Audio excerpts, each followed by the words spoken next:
Seorang pria tampan yang terluka harus dilarikan ke rumah sakit. Aku membantunya, memasang kateter urin. Keesokan harinya, dia datang mencariku dan berkata, "Kamu sudah lihat semuanya, kan? Nah, sekarang temani aku melihat apa yang akan terjadi." Pekerjaan di unit gawat darurat, UGD, tak pernah membiarkan kami sadar akan waktu. Brangkar-brangkar didorong masuk tanpa henti dari lobi. Derit roda-roda di atas lantai keramik menciptakan suara tajam yang konstan. Aku menerobos kerumunan keluarga pasien yang berdesakan di depan pintu ruang tindakan dengan nampan berisi suntikan di tangan untuk kasus usus buntu yang baru saja tiba. Jam di dinding menunjukkan tepat pukul 11 malam. Punggung seragamku basah oleh keringat. Setelah 5 tahun bekerja sebagai perawat di sebuah rumah sakit besar di Jakarta, aku telah menempa mental sekeras baja dan cara kerja yang cepat serta efisien. Begitu Dr. Haryo menyebut namaku, aku sudah menyiapkan set infus. Setelah menangani pasien usus buntu, aku menyeret kakiku yang lelah kembali ke meja perawat. Tepat saat aku hendak duduk untuk minum seteguk air, telepon di sakuku bergetar terus-menerus. Melihat nomor familiar dari kampung halamanku, aku tahu persis apa yang akan terjadi. Aku menjawab, memaksakan suara ceria. "Iya Bu, ada apa?" Suara ibuku menggelegar dari seberang telepon, syarat dengan kejengkelan khas para ibu yang memiliki anak gadis yang sudah berumur tapi masih lajang. "Lagi, ngapain kamu sampai lama sekali angkat telepon, Laras? Jangan pakai alasan kerja terus. Ibu baru saja pulang dari pernikahan anaknya Bu Puri, yang di kampung. Anak itu baru 22 tahun, seumuran adikmu, dan sudah menikah. Suaminya memberinya kalung emas yang berat di leher. Lihat kamu, umur sudah 27 tahun, apa mau jadi perawan tua?" Aku memijat keningku dan menjawab dengan lembut, "Bu, Laras sedang dinas malam. Pasiennya banyak sekali. Laras tidak punya waktu untuk memikirkan cinta. Sabar sedikit, ya. Kalau jodohnya belum datang, Laras bisa apa?" Ibuku tidak menyerah, nada suaranya naik 1 oktav. "Jodoh, bagaimana? Jodoh mau datang kalau kamu seharian mengurung diri di rumah sakit itu, dikelilingi orang sakit? Ibu peringatkan kamu, ya. Akhir pekan ini, ibu sudah aturkan kencan untukmu dengan seorang pria baik-baik yang dikenalkan ke ibu. Kamu lebih baik minta cuti sehari untuk menemuinya. Kalau kali ini kamu kabur lagi, jangan kaget kalau ibu sendiri yang datang ke Jakarta dan menyeretmu pulang kampung. Sejak ayahmu meninggal, satu-satunya keinginan ibu adalah melihat kalian berdua menikah dengan baik. Apa kamu mau ibu tutup mata selamanya, tanpa pernah menimang satu cucu pun?" Aku tahu berdebat tidak ada gunanya, jadi aku hanya bisa mengangguk untuk mengakhiri masalah. "Baik, Bu. Akhir pekan ini Laras akan atur waktu." Setelah menutup telepon, aku menghela napas dalam-dalam. Kelelahan kerja, ditambah dengan tekanan keluarga, membebani pundakku. Rina, perawat yang satu shift denganku, menepuk bahuku dan tersenyum. "Ibumu lagi, ya, soal jodoh. Ayolah, Ras. Kamu itu terlalu pemilih. Dokter spesialis ortopedi itu terus-terusan mendekatimu, tapi kamu cuek saja." Aku mengibaskan tangan dan memasukkan ponsel ke saku. Menjalin hubungan dengan orang dari profesi yang sama itu melelahkan, dan lagi pula, aku belum menemukan siapapun yang aku suka. "Ayo, kerja lagi." Tuh, ada ambulans datang. Baru saja aku selesai bicara, pintu UGD terbuka lebar. Tim paramedis dengan cepat mendorong sebuah brangkar masuk. Suara teknisi yang mendampingi mereka bergema, melaporkan situasi. Pasien laki-laki. Kecelakaan kerja di proyek bangunan. Fraktur terbuka pada tulang tibia dan fibula di kaki kanan. Syok akibat kehilangan banyak darah. Saat ini kesadaran menurun, dalam kondisi semi sadar. Seketika aku kembali profesional dan berlari membantu membawa brangkar ke area intervensi. Malam ini, tanpa ragu, akan menjadi malam tanpa tidur lagi. Atmosfer di sekitar brangkar sangat tegang. Dr. Haryo dengan cepat memeriksa pupil, detak jantung, dan tekanan darah pasien. Pakaian pria yang terbaring di ranjang itu penuh noda lumpur dan tanah. Celana kanannya robek dan noda darah yang besar mewarnainya menjadi merah. Tim medis dan perawat bekerja dalam koordinasi yang sempurna. Satu orang memotong pakaian, yang lain menyambungkan monitor jantung, yang lain memasang jalur infus. Aku bertugas memberikan obat pereda nyeri dan mengambil sampel darah untuk Analisis. Saat aku membungkuk untuk mencari vena di lengannya, aku tanpa sengaja melihat wajahnya, wajah yang sangat maskulin dengan rahang tegas. Meskipun matanya terpejam dan wajahnya tertutup debu, aku bisa melihat bahwa fitur wajahnya sangat menarik, hidung mancung dan lurus, alis tebal. Jika wajah ini muncul di jalanan, pasti akan membuat banyak gadis menoleh. Namun, kondisinya saat ini sama sekali tidak menjanjikan. Napasnya lemah dan wajahnya pucat karena kehilangan darah. Dr. Haryo, sambil memeriksa hasil USG cepat di sisi ranjang, memberikan perintah. Fraktur kaki yang kompleks. Ada tanda-tanda sindrom kompartemen. Kita butuh konsultasi segera dengan bagian bedah untuk mempersiapkan osteosintesis. Laras, siapkan peralatan untuk memasang kateter urin pada pasien di ranjang 12. Kita perlu memantau output urin untuk mengevaluasi fungsi ginjal sebelum dan sesudah operasi. Lakukan dengan cepat, lalu kita pindahkan dia ke ruang Röntgen. Aku mengangguk, menerima perintah. Baik, dok. Memasang kateter urin adalah prosedur rutin bagi setiap perawat. Selama 5 tahun, profesiku, aku telah melakukan tugas ini pada pasien yang tak terhitung jumlahnya, dari lansia hingga anak muda. Kontak dengan tubuh pasien adalah hal yang sepenuhnya normal dalam dunia medis. Kami dilatih untuk melihat segalanya dari perspektif profesional, tanpa ruang untuk rasa malu atau perbedaan gender. Aku mendekati lemari persediaan medis. Dengan cepat aku mengambil satu set kateter steril, sarung tangan, larutan antiseptik, gel pelumas, dan kantong urin. Aku meletakkan semuanya di troli dan menuju ke ranjang nomor 12. Pasien itu terbaring tak bergerak, semi sadar, tetapi belum sepenuhnya kehilangan kepekaan. Rina lewat di sampingku dengan mesin EKG dan mengedipkan mata. Wow. Pasien yang satu ini berkualitas juga.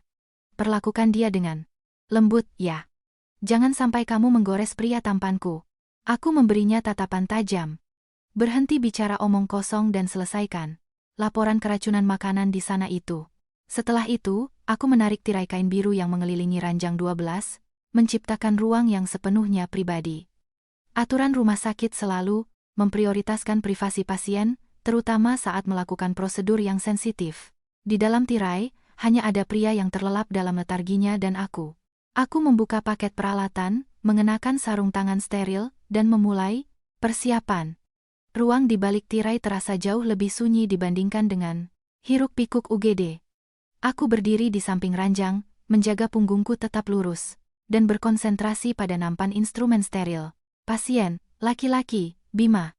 Catatan medisnya dengan jelas menunjukkan usianya 27 tahun, seusiaku. Dia terbaring diam, napasnya lembut dan teratur melalui masker oksigen. Aku menurunkan selimut tipis, memperlihatkan area di mana aku harus melakukan prosedur. Meskipun aku selalu mengingatkan diriku untuk menjaga sikap profesional, aku merasakan sedikit kegugupan sesaat. Dia sangat muda dan penampilannya terlalu mencolok. Sebagian besar prosedurku sebelumnya dilakukan pada pasien yang lebih tua atau orang dengan kondisi fisik yang lemah. Seorang pemuda sehat dengan perawakan tinggi yang terbaring di sini membuat suasana menjadi sedikit canggung.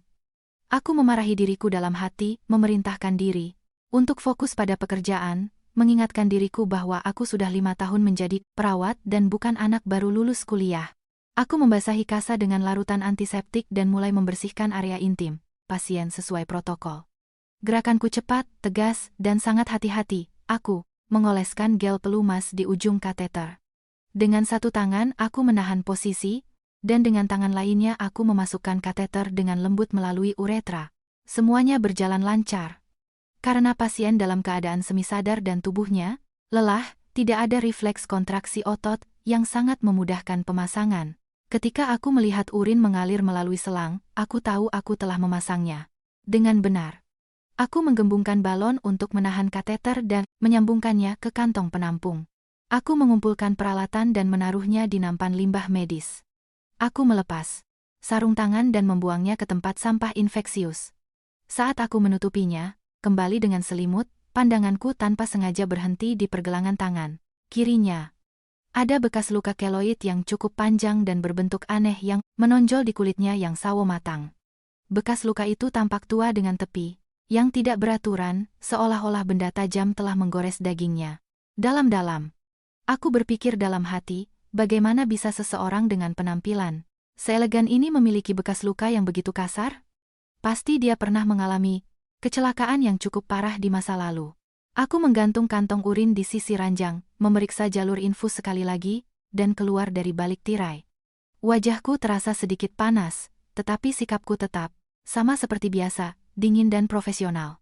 Dokter Haryo mendekat dan bertanya, "Sudah selesai, Laras, panggil Brangkarir untuk membawanya melakukan pemeriksaan pencitraan." Dari ruang operasi sudah memberitahu bahwa semuanya siap. Begitu kita dapat hasilnya, kita langsung bawa dia naik. Aku mengangguk cepat. "Siap, dok, sudah beres. Saya panggil sekarang agar dia bisa dibawa." Brangkar itu menghilang di ujung koridor panjang. Shift malam berlanjut dengan ritme yang hingar-bingar, dengan kasus-kasus baru yang terus berdatangan. Aku begitu sibuk sehingga aku benar-benar lupa tentang pasien bernama Bima itu, dan juga tentang sedikit kegugupan yang kurasakan. Bagiku, dia hanyalah satu dari ribuan pasien yang telah melewati kehidupan profesionalku. Aku memenuhi tugasku untuk menyelamatkan nyawa, dan itu sudah cukup. Shift malam berakhir pada pukul 7 pagi. Aku menyerahkan laporan dan rekam medis ke shift pagi dan menyeret kakiku yang lelah ke ruang ganti setelah semalaman tidak tidur. Kelopak mataku terasa sangat berat. Aku hanya ingin lari ke apartemen sewaanku, membenamkan wajah di bantal, dan tidur sampai sore. Tepat saat aku selesai berganti pakaian, Rina berlari masuk dengan wajah panik. Dia menggelengkan kepala, meraih lenganku, dan berbisik, "Ingat pria tampan dari ranjang 12 semalam? Yang kakinya patah dan kamu pasangi kateter?" Aku mengerutkan kening. "Iya, aku ingat. Dia sudah dioperasi dan dipindahkan ke bangsal ortopedi untuk pemulihan." "Apa hubungannya denganku?" Rina mendecakkan lidahnya. "Itu dia masalahnya. Pagi ini dia sudah sadar, efek anestesinya sudah hilang, dan hal pertama yang dia lakukan saat membuka mata bukan mengeluh sakit kaki, tapi menelepon sahabatnya. Dia memaksa temannya itu turun ke UGD dan bertanya siapa orang yang melakukan prosedur itu padanya semalam. Mendengar itu, rasa kantukku lenyap seketika. Aku membuka mata lebar-lebar dan bertanya, "Kamu serius atau bercanda?" "Dan untuk apa dia menanyakan itu?" Rina mengangkat bahu. Aku bersumpah, temannya baru saja turun ke meja perawat dan bertanya padaku. Dia menggambarkan wajah temannya saat memintanya datang, bertanya, katanya menyeramkan. "Mungkin dia merasa terhina." Kata-kata Rina membuatku gemetar. Di dunia medis, tidak jarang pasien salah paham dan menciptakan masalah bagi staf. Beberapa bahkan mengajukan tuntutan, atau membuat keributan di depan direksi rumah sakit karena alasan yang tidak masuk akal. Jika dia benar-benar berpikir aku punya niat buruk, karirku selama 5 tahun ini bisa hancur berantakan. Bagiku, kehormatan profesional sangat penting. Bagaimana aku bisa menanggung tuduhan palsu? Aku bertanya lagi padanya. "Dan kamu memberitahu namaku pada orang itu, Rin?" Dia menepuk dadanya dengan bangga. "Kamu gila? Untuk apa aku mengkhianatimu?" "Aku bilang semalam shiftnya kacau, perawat lari ke sana kemari, dan aku tidak ingat siapa yang melakukannya. Temannya, karena tidak mendapatkan apa-apa, pergi dengan kesal. Tapi aku memberitahumu ini agar kamu waspada. Si Bima itu, kelihatannya bukan orang sembarangan. Dia direktur sebuah studio arsitektur atau semacamnya. Keluarganya pasti kaya. Kalau dia bersikeras menemukanmu, aku rasa dia tidak akan mudah menyerah." Aku merasa benar-benar bingung. Sejak hari itu, aku mengaktifkan mode waspada tingkat tinggi. Bangsal ortopedi berada tepat di atas UGD. Biasanya aku naik tangga dan melewatinya untuk pergi ke kantin membeli makan siang.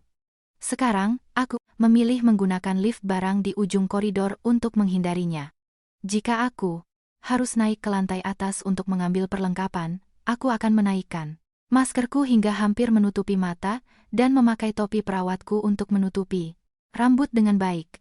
Jika benar-benar harus melewati area kamar privat tempat dia dirawat, aku akan mengambil troli obat terbesar sebagai perisai dan berjalan membungkuk di belakangnya. Aku terus berkata pada diriku sendiri bahwa begitu dia diizinkan pulang, badai ini akan berlalu. Aku tidak boleh memberinya kesempatan untuk berpapasan denganku.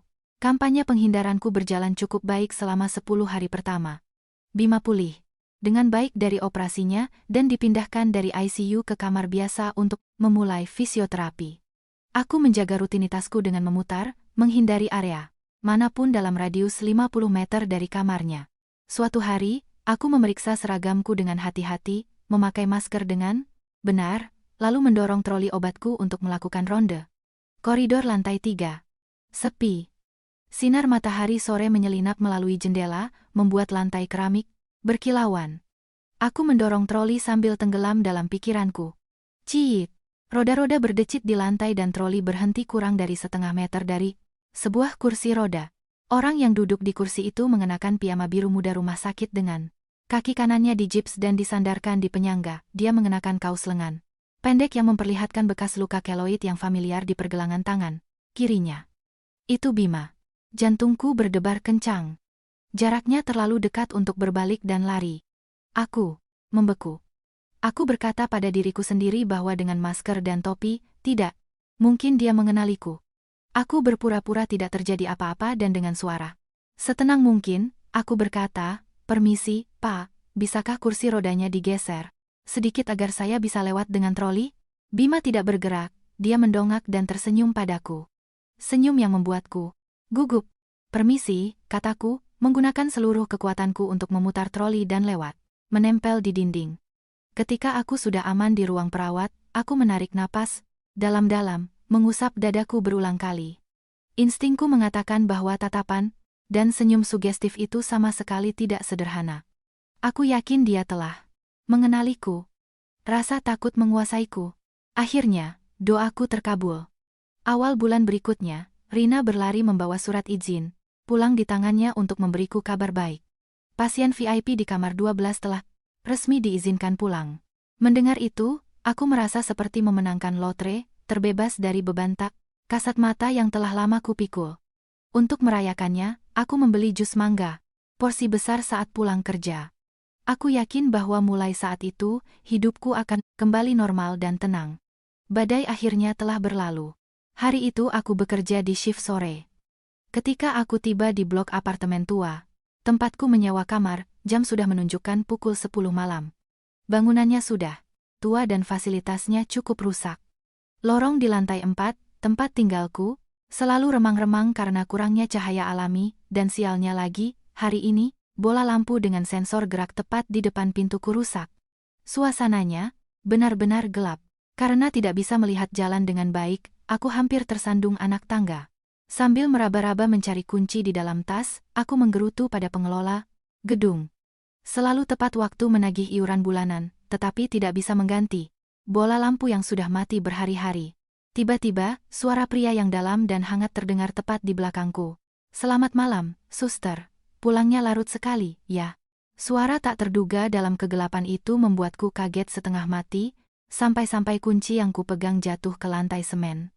Aku mundur ketakutan, dengan canggung mengeluarkan ponsel untuk menyalakan senter. Cahaya putih dari telepon menyapu ruangan, menerangi langsung wajah orang di depanku.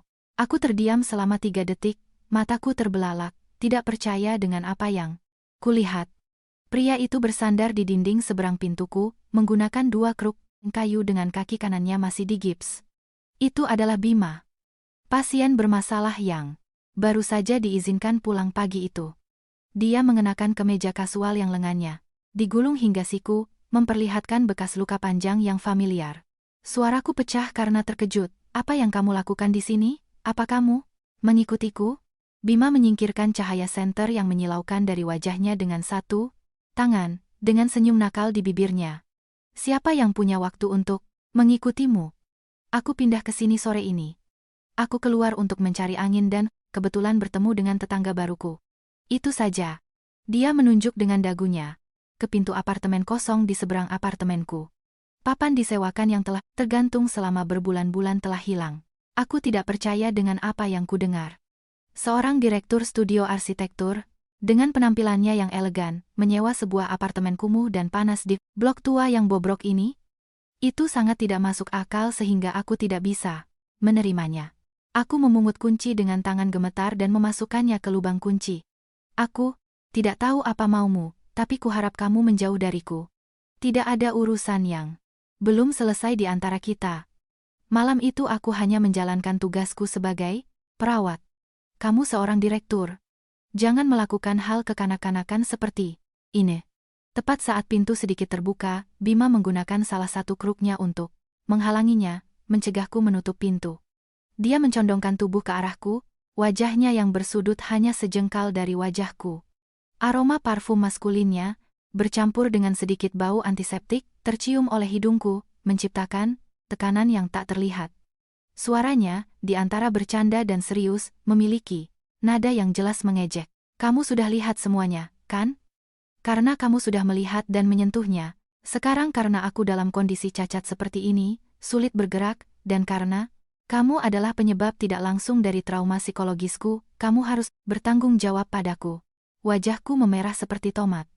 Profesionalisme dan ketenangan yang telah kupupuk selama 5 tahun hancur berkeping-keping di hadapan kelancangan pria ini. Darahku mendidih. Aku mendorong pintu dengan kuat, membuat kruknya terlempar ke lorong. Kamu gila. Aku tidak punya tanggung jawab apapun padamu. Pergi cari orang lain untuk diganggu. Setelah itu, aku membanting pintu dan mengunci kedua gerendelnya. Bersandar di pintu yang dingin, jantungku berdebar kencang di dada. Dari luar aku mendengar ketukan yang keras dan berirama di pintu dan suara Bima yang santai. Laras, bukakan pintu untuk tetangga barumu. Apa hatimu benar-benar sekeras itu sampai membiarkan seorang pria cacat yang malang di lorong gelap ini? Kalau aku terpeleset dan patah kaki yang satunya, kamu akan menyesal seumur hidup. Aku menutup telingaku, bertekad untuk mengabaikan orang gila di luar. Tanpa peduli teriakannya, aku langsung ke kamar mandi untuk mencuci muka agar lebih tenang, tetapi instingku mengatakan bahwa hari-hari damaiku telah berakhir pada saat itu juga. Jelas sekali dia telah menyelidiki kehidupanku secara mendalam, untuk bisa menemukanku secepat ini. Keesokan paginya aku bangun dengan kantung mata. Semalam aku hampir tidak bisa tidur memikirkan kemunculan Bima yang tidak masuk akal. Aku membuka pintu, sedikit untuk mengintip keluar. Lorong kosong dan pintu di seberang tertutup. Aku menghela napas lega, berpikir bahwa semalam dia hanya sedang iseng, menggodaku.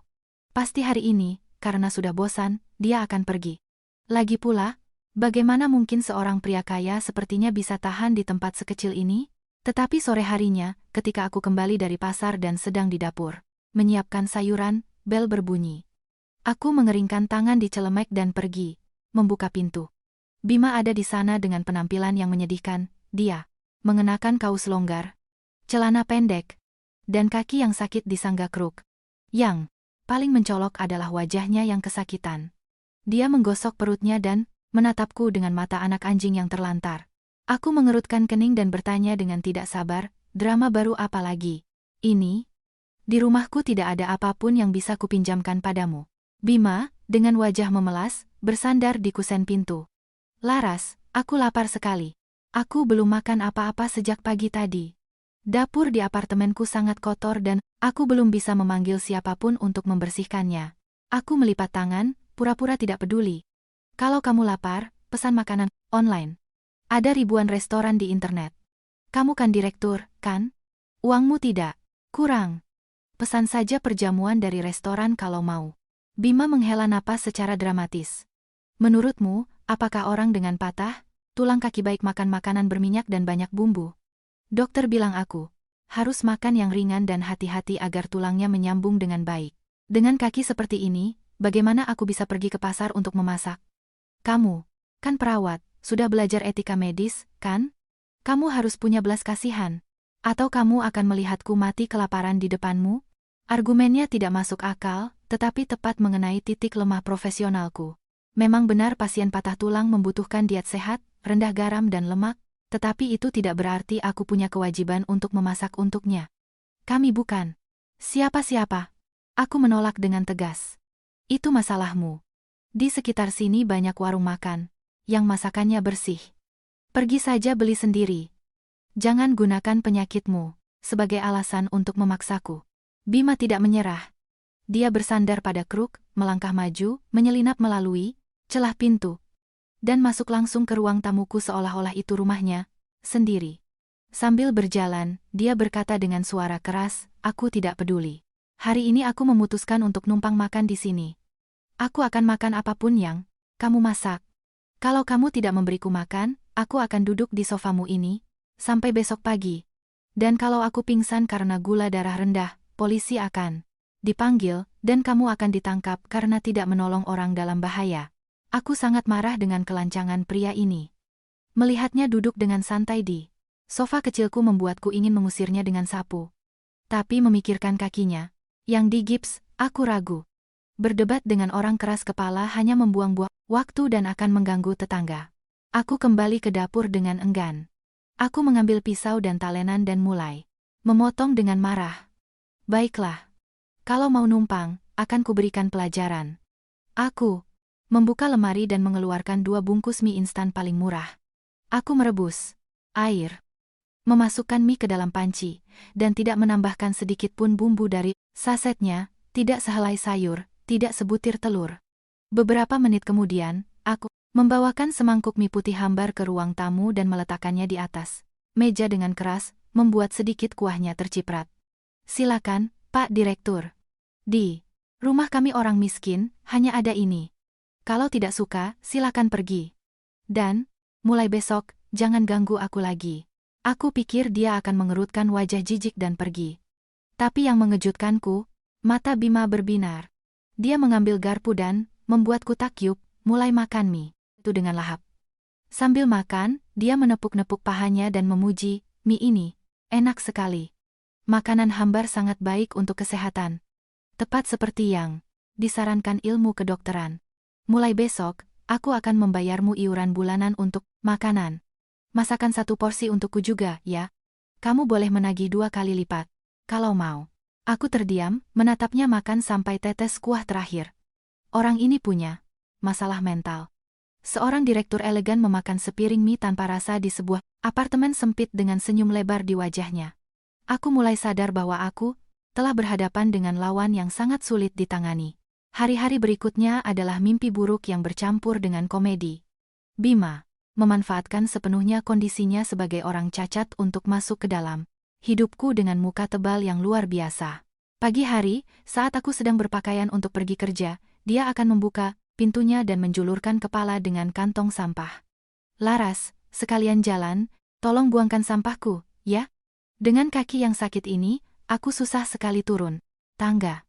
Malam hari, saat aku sedang menonton film, bel berbunyi terus-menerus. Itu Bima, menunjukkan ponselnya dan mengeluh. Laras, di rumahku tidak ada internet. Teknisi bilang baru besok datang. Boleh minta password wifi-mu? Aku harus mengirim beberapa gambar desain ke klien segera. Aku tahu betul ponselnya punya paket data 4G tak terbatas, tapi aku bahkan tidak repot-repot membongkar tipuan kekanak-kanakannya. Aku memberinya kata sandi dan menutup pintu. Tapi dia tidak berhenti di situ. Dengan alasan sebagai arsitek dan harus bekerja dari rumah, dia sering datang dengan laptop dan setumpuk denah untuk meminta nasihatku. Laras, coba lihat kamar tidur ini. Kliennya wanita parubaya. Menurutmu dia lebih suka warna krem hangat atau abu-abu mutiara? Kamu kan?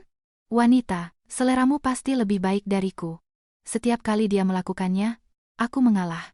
Sulit untuk menolak seorang pria dengan kesulitan berjalan yang selalu meminta tolong dengan ramah. Perlahan-lahan, kehadiran Bima di apartemen kecilku menjadi hal yang biasa.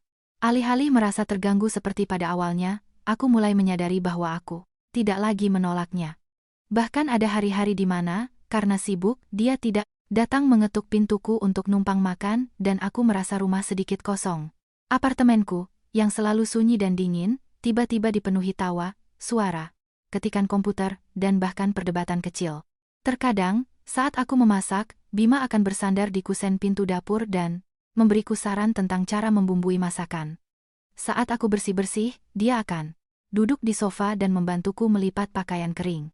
Suatu kali, saat pulang kerja, aku mendapati lampu neon redup di ruang tamu telah diganti dengan bola lampu yang hangat dan terang. Bima sedang duduk di sofa minum teh, menungguku. Dia menjelaskan dengan tenang, pencahayaan di rumahmu buruk sekali. Matamu bisa rusak. Aku panggil tukang listrik untuk mengganti seluruh sistem lampu. Biayanya kita potong dari iuran makanan bulan depan, ya. Aku memarahinya karena mencampuri urusanku, tetapi di dalam hati aku merasakan kehangatan, kegigihannya, yang begitu alami dan penuh perhatian, perlahan-lahan meruntuhkan tembok pertahanan yang kubangun sendiri. Suatu malam, saat kami menonton acara reality show, aku tertawa terbahak-bahak karena situasi yang lucu. Bima menoleh untuk menatapku dengan tatapan yang sangat lembut yang memantulkan cahaya televisi. "Laras, kamu cantik sekali kalau tertawa. Seharusnya kamu lebih sering tertawa daripada selalu membawa pulang wajah serius dari rumah sakit." Kata-katanya yang tak terduga membuat jantungku berdebar. Aku cepat-cepat berhenti tertawa dan pura-pura minum air untuk menyembunyikan kebingungan di mataku. Tapi jauh di lubuk hati, aku tahu kehadiran pria ini mulai membawa warna yang lebih hidup ke dalam hidupku yang monoton dan penuh tekanan. Suatu malam, setelah menyelesaikan shift yang melelahkan di rumah sakit, aku pulang dengan semangkuk soto yang kubeli di jalan. Seperti kebiasaan yang kudapat dalam beberapa minggu terakhir, aku membeli 2 porsi. Saat keluar dari lift, aku melihat Bima duduk di lantai, bersandar di pintuku, mengantuk, dengan kruk di sampingnya. Melihatku, dia terbangun seketika, berdiri dengan satu kaki, dan tersenyum lebar. "Kamu sudah pulang. Aku sudah menunggumu. Aku lapar sekali." Aku membuka pintu dan memberinya mangkuk soto yang masih hangat. "Kamu bodoh. Kenapa menungguku? Kalau lapar, buat saja segelas susu. Kenapa tidak pulang ke rumahmu untuk tidur?" Bima mengikutiku ke ruang tamu dengan sotonya. "Kakiku sakit dan aku tidak bisa tidur, dan di rumahku aku sangat bosan, 4 dinding yang sunyi, jadi aku datang menunggumu untuk mengobrol. Makan sendirian itu rasanya beda." Aku menjatuhkan diri di sofa, menyingkirkan beberapa helai rambut dari keningku. Aku merasa jengkel dan lelah, tetapi di lubuk hati, emosi aneh menyelimutiku. Aku menatap mata Bima dan memutuskan untuk menjelaskan semuanya sekali dan untuk selamanya. "Bima, apa sebenarnya yang kamu inginkan dariku? Kamu seorang direktur, punya uang, tampan, kamu tidak akan kekurangan gadis-gadis muda dan cantik dari keluarga baik-baik. Kenapa kamu bersikeras mengikuti seorang perawat biasa, dengan kecantikan pas-pasan dan karakter kaku sepertiku?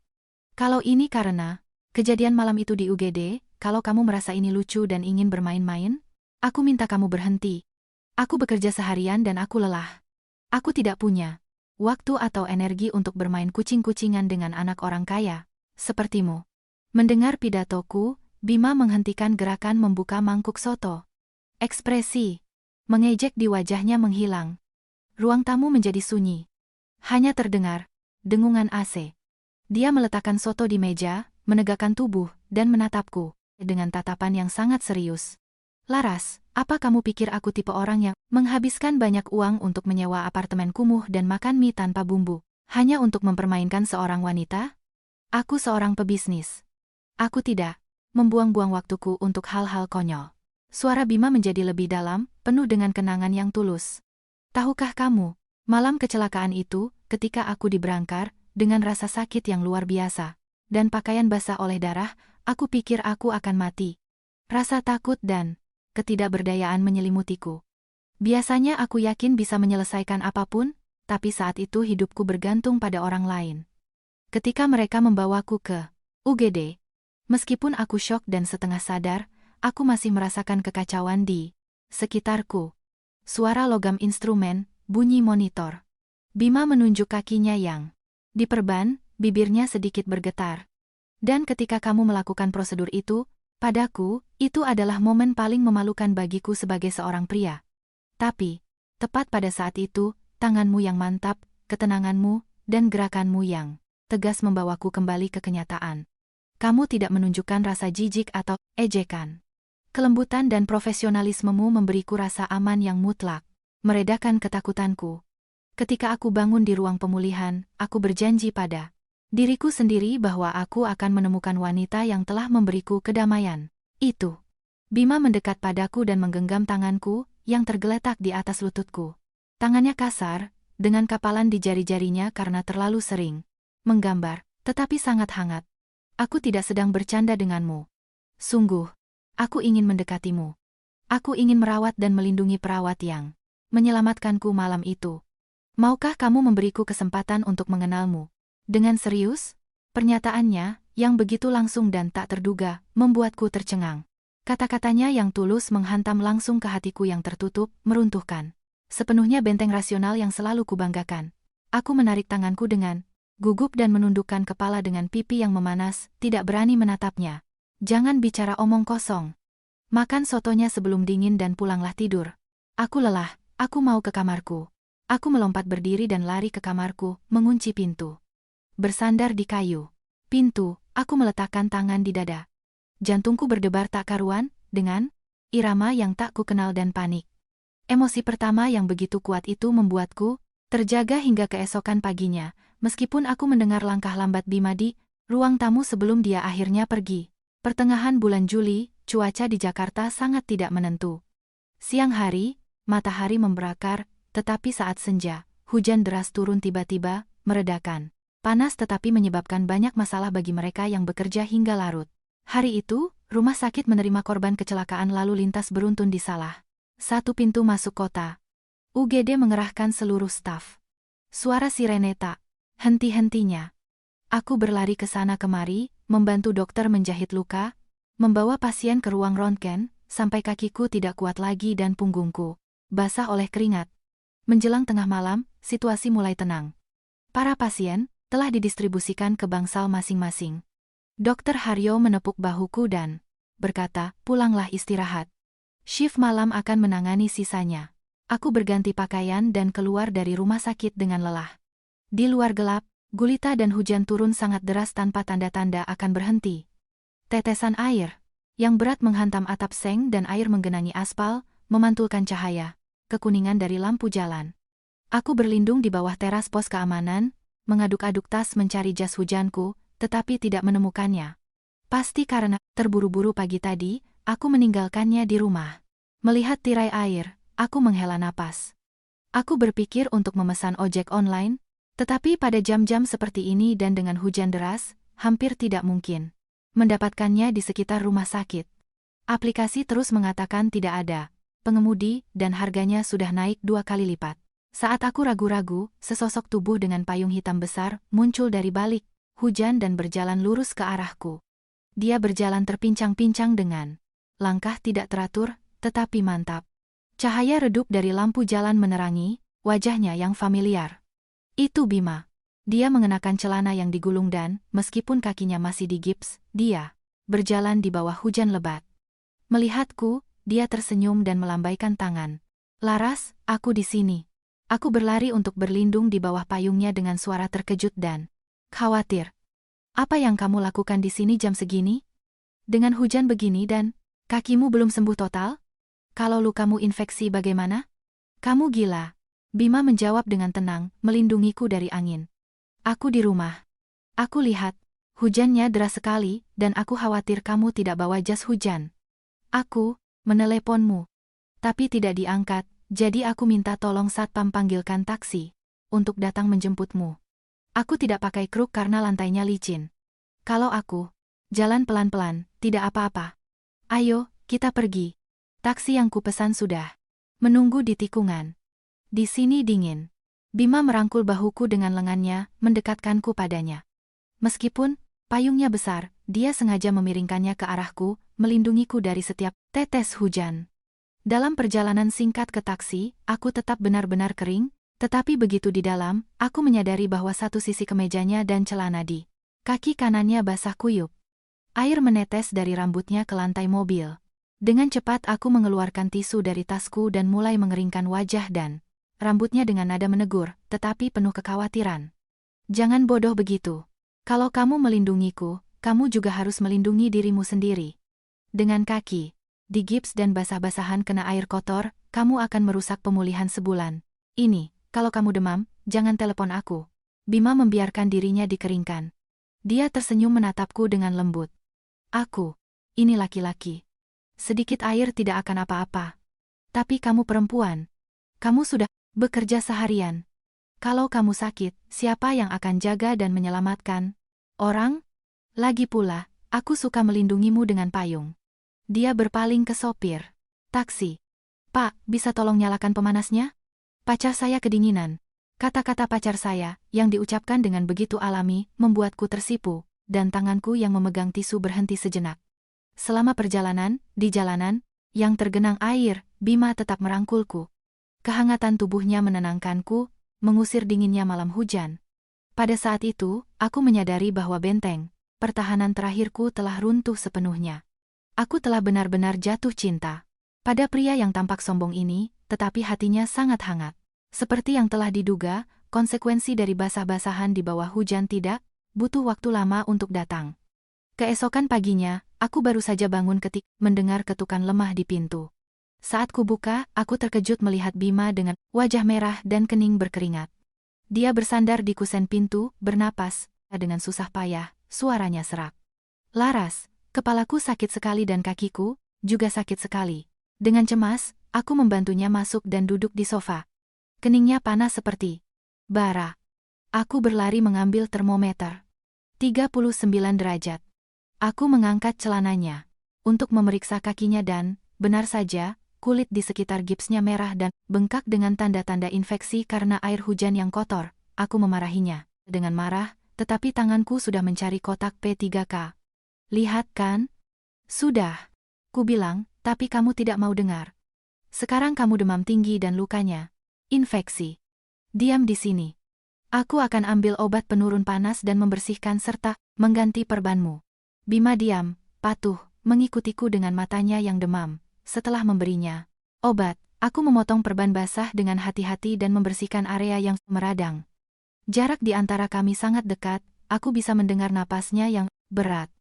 Saat membersihkannya, tanganku menyentuh bekas luka di pergelangan tangannya. Pandanganku berhenti di sana. Pertama kali di UGD, aku hanya melihatnya sekilas. Sekarang, saat melihatnya dari dekat, tepinya tidak beraturan, yang menunjukkan bahwa lukanya sangat dalam dan menyakitkan. Rasa penasaran menguasaiku dan aku bertanya, "Bekas luka ini karena berkelahi? Waktu muda?" Sayatannya kelihatan berbahaya. Bima menggelengkan kepala, tersenyum tipis. "Aku bukan preman.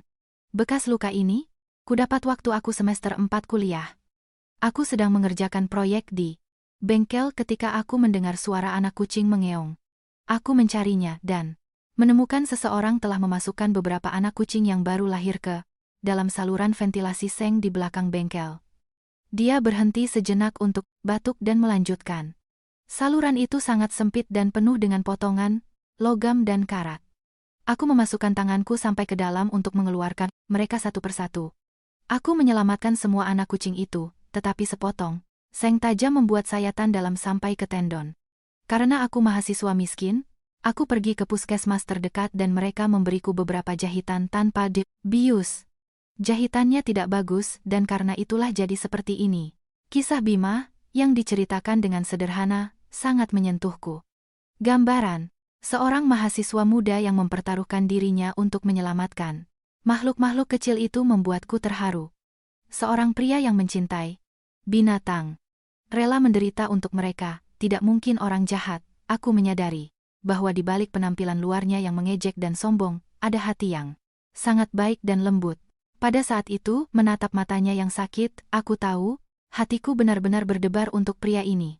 Beberapa hari kemudian, berkat perawatanku, luka Bima membaik dan demamnya turun.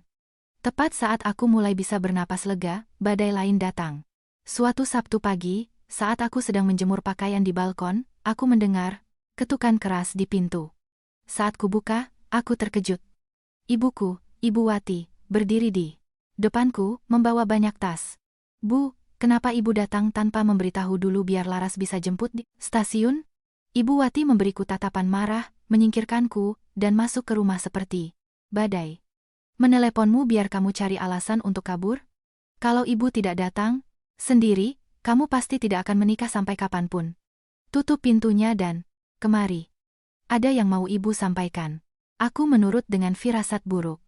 Ibuku duduk, mengeluarkan sebuah rantang besar dari keranjang, dan meletakkannya di atas meja dengan suara keras. "Dengarkan baik-baik, Laras. Sore ini jam 4 kamu mandi, pakai gaun pink yang ibu belikan, dan pergi ke kafe di tikungan jalan. Ibu sudah membuat janji di sana dengan Rahmat, yang direkomendasikan oleh Bu Pepa. Dia umur 30 tahun, guru matematika, di SMA, pekerjaan stabil, punya rumah sendiri. Kalau yang ini kamu lewatkan, awas saja." Aku mengeluh lemah. "Bu, Laras tidak suka kencan buta seperti ini." Laras malu. Lagi pula, Laras belum mau menikah. Ibu Wati menggebrak meja dan melompat berdiri. Mau tidak mau, kamu harus pergi. Ini perintah. Tadi pagi ibu beli ayam kampung dan rempah-rempah untuk membuat sup. Ibu sudah menyiapkannya sejak subuh. Nanti bawa rantang ini dan berikan pada Rahmat biar dia segar. Laki-laki suka perempuan yang rajin dan perhatian. Mengerti? Aku melihat rantang sup itu dan merasa mual. Tetapi mengenal ibuku, aku tahu. Berdebat tidak ada gunanya. Aku mengangguk dengan enggan. Pukul 3.30 sore, di bawah pengawasan ketat ibuku, aku harus mengenakan gaun pink yang norak, memakai lipstik merah, dan keluar rumah dengan rantang yang berat. Itu. Aku berjalan seolah-olah akan ke pemakaman. Saat keluar ke lorong, aku bertemu dengan Bima yang sedang mencari angin. Melihat penampilanku yang aneh, dia terkejut. Laras, mau kemana pakai baju seperti putri? Dan apa yang kamu bawa di rantang besar itu? Aku menjawab ketus, kencan buta. Ibuku memaksaku membawa sup ini untuknya. Minggir, aku telat. Mendengar kencan buta, ekspresinya berubah. Dia mengerutkan kening dan tidak berkata apa-apa lagi, hanya menatapku saat aku turun dengan lift. Aku tidak tahu bahwa begitu pintu lift tertutup, Bima kembali ke rumahnya, berganti pakaian, dan memesan taksi untuk mengikutiku. Kafe itu cukup ramai. Aku menemukan meja nomor 5 di sudut tempat seorang pria, berkemeja garis-garis dan celana bahan menungguku. Itu Rahmat, sang guru. Aku duduk dan meletakkan rantang di atas meja. Halo, saya Laras, putrinya Bu Wati. Maaf menunggu. Rahmat memperbaiki kacamatanya dan menatapku dari atas ke bawah sebelum mengangguk. Tidak apa-apa, saya baru saja tiba. Bu Wati bilang kamu perawat. Pekerjaan itu sangat berat dan gajinya tidak seberapa. Nanti kalau kita menikah, saya rasa kamu sebaiknya berhenti dan fokus pada keluarga. Dengan gaji saya, sebagai guru dan les privat, kita bisa hidup dengan baik. Rumah saya di daerah Tebet cukup besar dan orang tua saya orang yang mudah bergaul. Aku terdiam mendengar komentarnya yang begitu praktis dan patriarkis. Kami baru saja bertemu dan dia sudah merencanakan agar aku meninggalkan karirku. Rasa jengkel tumbuh dalam diriku. Aku mencoba menjaga ketenangan. Melihatku diam, Rahmat menunjuk rantang itu. Apa yang ibumu kirimkan? Aku memaksakan senyum. Sedikit sup ayam kampung. Rahmat tersenyum puas dan hendak membuka rantang itu. Ibumu perhatian sekali. Pas sekali saya mulai lapar. Tiba-tiba, sebuah tangan besar muncul dari belakang dan menghentikan tangannya. Kami berdua mendongak kaget. Bima ada di sana. Dia mengenakan setelan jas yang pas di badan, rambutnya ditata rapi dengan kesan elegan dan berkelas yang benar-benar mengalahkan sang guru yang kaku. Dia tidak menggunakan kruk. Dengan senyum percaya diri, dia duduk di kursi kosong di sampingku. Maaf mas. Pacar. Saya ini akhir-akhir ini agak pelupa. Sup ini disiapkan oleh calon mertua saya, untuk pemulihan cedera saya. Dia salah meja. Rahmat melongo menatap kami berdua. Pacar? Apa-apaan ini, bukannya kamu lajang dan sedang kencan buta? Sebelum aku bisa bereaksi, Bima membuka rantang itu. Aroma sup memenuhi udara. Dia mengambil sendok dan menyendok sepotong ayam, memakannya dengan nikmat. Enak sekali. Masakan Bu Wati memang juara. Dengan izin mas, saya akan habiskan sekarang selagi hangat. Mas sepertinya salah meja. Kencan mas di sana. Dia menunjuk dengan dagunya ke seorang gadis yang duduk sendirian di meja seberang. Rahmat memerah karena marah, menggebrak meja, dan berdiri, menunjukku. Kamu pembohong. Punya pacar tapi datang kencan buta, membuang-buang waktuku saja. Setelah itu, dia mengambil tasnya dan pergi. Aku membeku, tidak tahu harus tertawa atau menangis melihat aksi Bima yang begitu terang-terangan menandai wilayahnya. Dia menghabiskan seluruh sup tanpa sisa, menyeka mulutnya dengan serbet, dan menatapku dengan mata anak anjing yang polos. Enak sekali. Sekarang karena pengganggunya sudah pergi, maukah kamu memberiku kesempatan serius?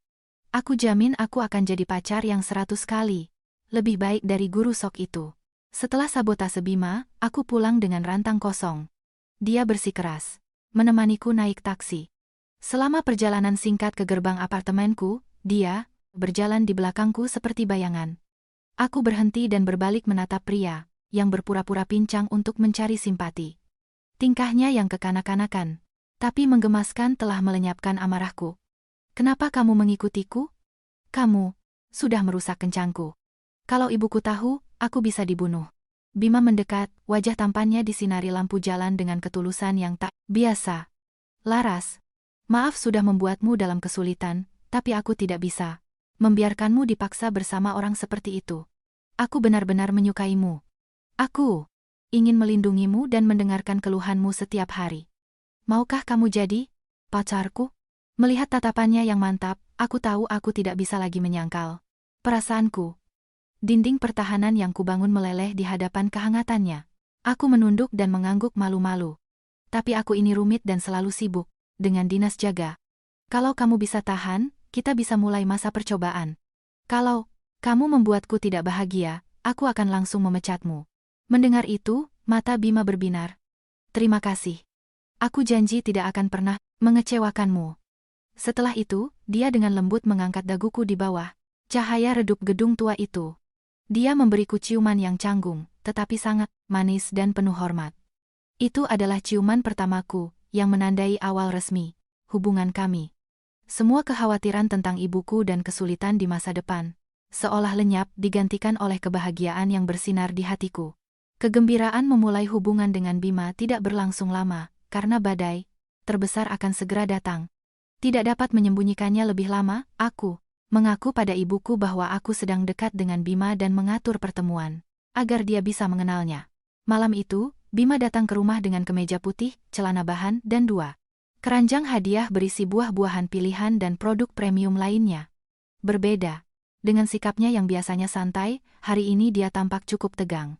Ibuku duduk di sofa, mengamatinya dari atas ke bawah. Setelah basa-basi, dia langsung ke intinya. Namamu Bima. Berapa usiamu? Keluargamu dari mana? Apa pekerjaan orang tuamu?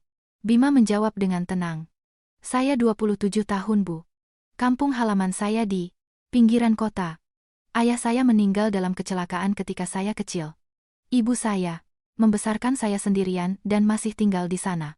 Mendengar ini, ekspresi ibuku menjadi muram. Dan apa pekerjaanmu? Berapa penghasilanmu? Apa kamu punya rumah sendiri di kota ini? Bima menjawab dengan jujur. Saya arsitek lepas. Saya punya studio kecil, arsitektur dan desain interior. Penghasilan saya tergantung pada proyek yang saya dapat setiap bulan. Saat ini, semua modal saya diinvestasikan di studio, jadi saya tinggal menyewa di gedung ini juga, tepat di apartemen seberang. Begitu dia selesai bicara, ibuku meletakkan cangkir tehnya di meja dengan keras. Suasana menjadi tegang. Apa maksudmu? Ayah sudah meninggal, ibu di kampung, pekerjaan tidak tetap sebagai tukang gambar, dan bahkan tidak punya rumah. Kamu tahu putriku punya pekerjaan tetap sebagai PNS dengan gaji yang membuatnya bisa hidup nyaman? Apa yang bisa kamu tawarkan untuk menjamin masa depannya? Wajah Bima memucat, tetapi dia tetap tenang. Bu, meskipun sekarang saya belum punya rumah, studio saya berjalan sangat baik. Saya jamin saya punya kemampuan finansial untuk memberikan Laras kehidupan yang layak, tanpa kekurangan apa pun. Ibuku memotongnya. Jangan coba-coba merayu dengan kata-kata manis, ibu tahu? Laki-laki. Seorang suami harus punya fondasi. Kamu anak yatim dan ibumu tinggal sendirian. Kalau putriku menikah denganmu, dia akan menderita harus menanggung keluargamu. Kamu tidak pantas untuknya. Ibu tidak merestui hubungan ini. Ambil hadiahmu dan pergi. Kata-kata kasar ibuku melukai harga diri Bima dan menyentuh titik lemahnya. Aku tidak tahan lagi dan berdiri untuk membelanya. Bu, bagaimana bisa ibu menilai seseorang dari situasi keluarganya? Dia sudah mandiri sejak muda. Dia membangun bisnisnya sendiri. Itu lebih mengagumkan daripada bergantung pada orang tua. Aku mencintai Bima karena siapa dirinya, bukan karena apa yang dia miliki. Ibuku marah, menunjukku. Berani sekali kamu sekarang kamu berani menentang ibu demi seorang pria yang baru kamu kenal. Ibu membesarkanmu sendirian agar kamu sekarang terjerumus ke dalam lubang tanpa dasar. Kalau kamu menikah dengannya, kalian akan hidup dari apa? Bima bangkit dan memegang tanganku agar aku tidak terus berdebat. Meskipun ada rasa sakit di matanya, dia berkata pada ibuku dengan lembut, saya permisi dulu, agar ibu bisa istirahat. Saya mengerti kekhawatiran ibu terhadap Laras, tapi saya berjanji akan membuktikan bahwa saya mampu membuatnya bahagia. Setelah itu, dia pamit dengan sopan dan pergi, meninggalkan di belakangnya desahan marah, ibuku dan air mataku yang frustrasi.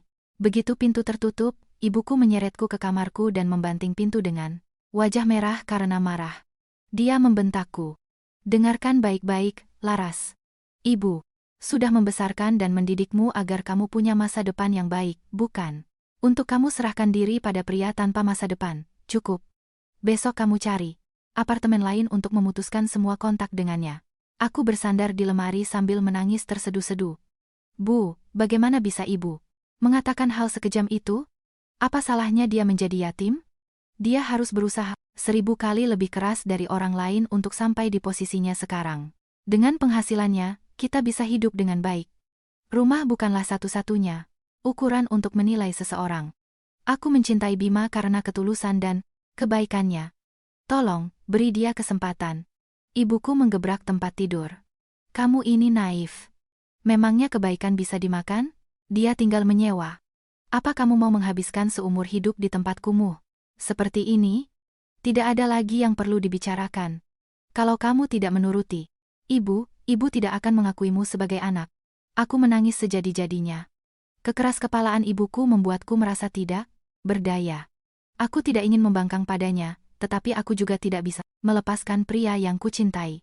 Di tengah perdebatan kami mendengar ketukan lembut di pintu ruang tamu. Aku membuka pintu kamarku dan keluar. Bima belum pergi, dia berdiri di samping meja dengan mata memerah. Pasti dia mendengar seluruh perdebatan kami. Harga dirinya sebagai pria sukses telah terluka. Tapi alih-alih pergi, dia tetap tinggal untuk menghadapi situasi. Melihatku menangis, dia mendekat dan memelukku erat, mengabaikan tatapan tidak setuju dari ibuku.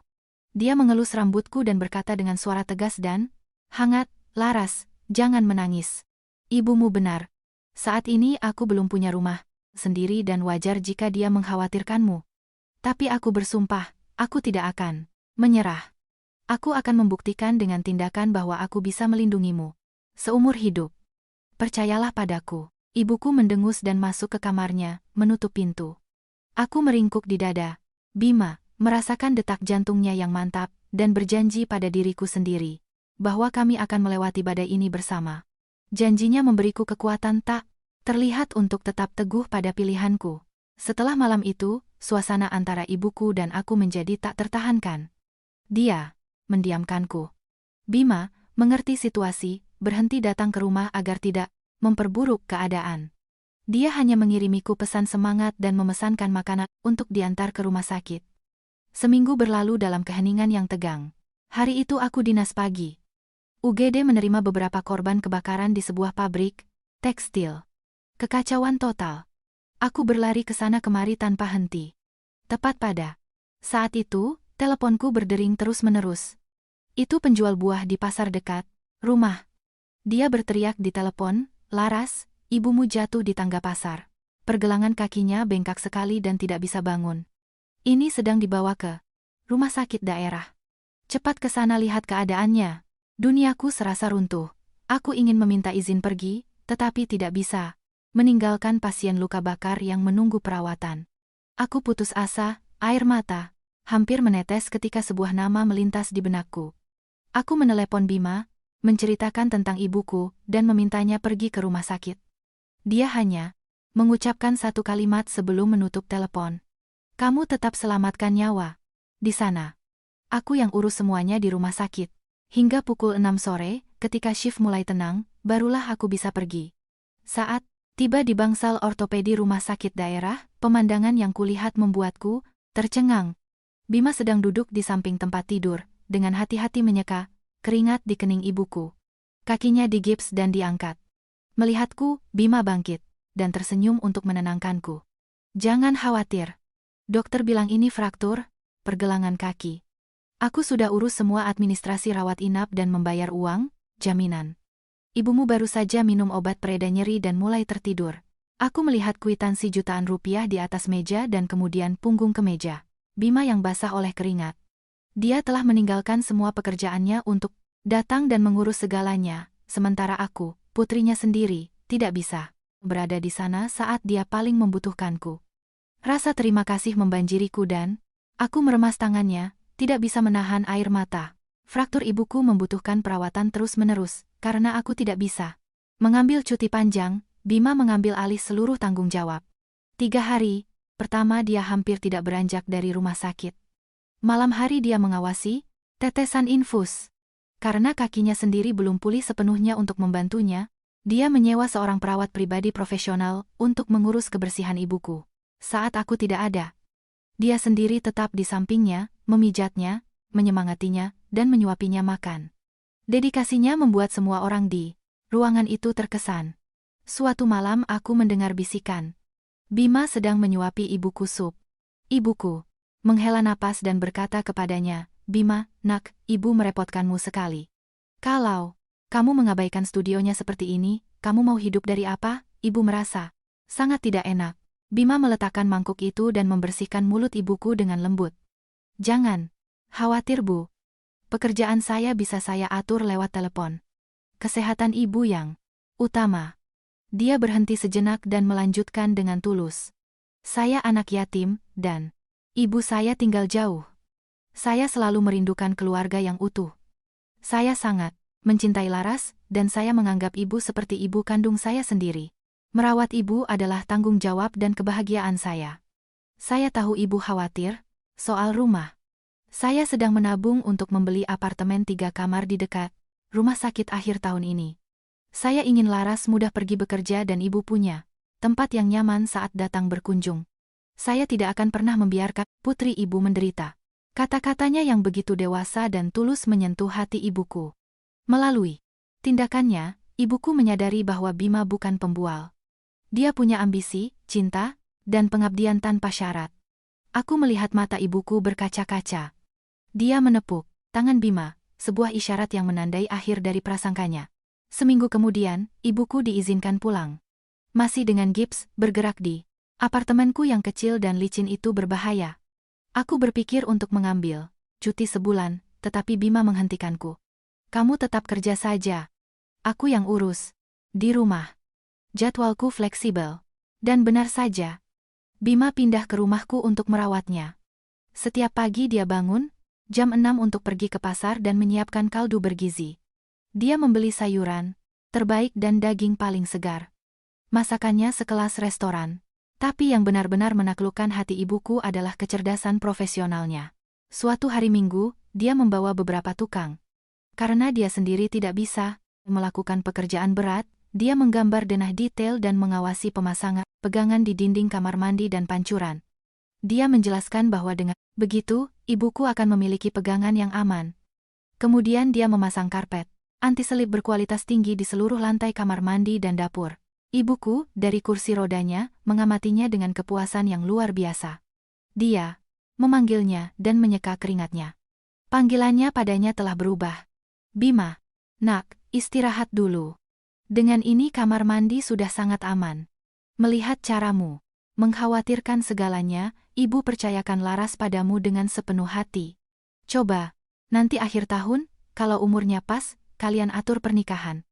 Seorang ibu sudah tidak sabar mendengarnya memanggil nak. Bima tersenyum seperti anak kecil. Dia menjawab dengan antusias, "Terima kasih, Bu. Besok saya akan bawa ibu saya dari kampung untuk kita bicara secara resmi. Pernikahan kami dilangsungkan pada hari yang sejuk di musim gugur. Alih-alih di gedung besar, kami memilih sebuah restoran nyaman di tepi danau di pinggir Jakarta, hanya dengan keluarga dan teman-teman terdekat. Rina dan Dr. Haryo datang mewakili UGD, bercanda tentang keberuntunganku mendapatkan direktur setampan itu. Ibuku, berseri-seri dengan gaun merah, tidak berhenti tersenyum. Sesekali dia menyeka air mata haru, berdoa dalam hati untuk ayahku.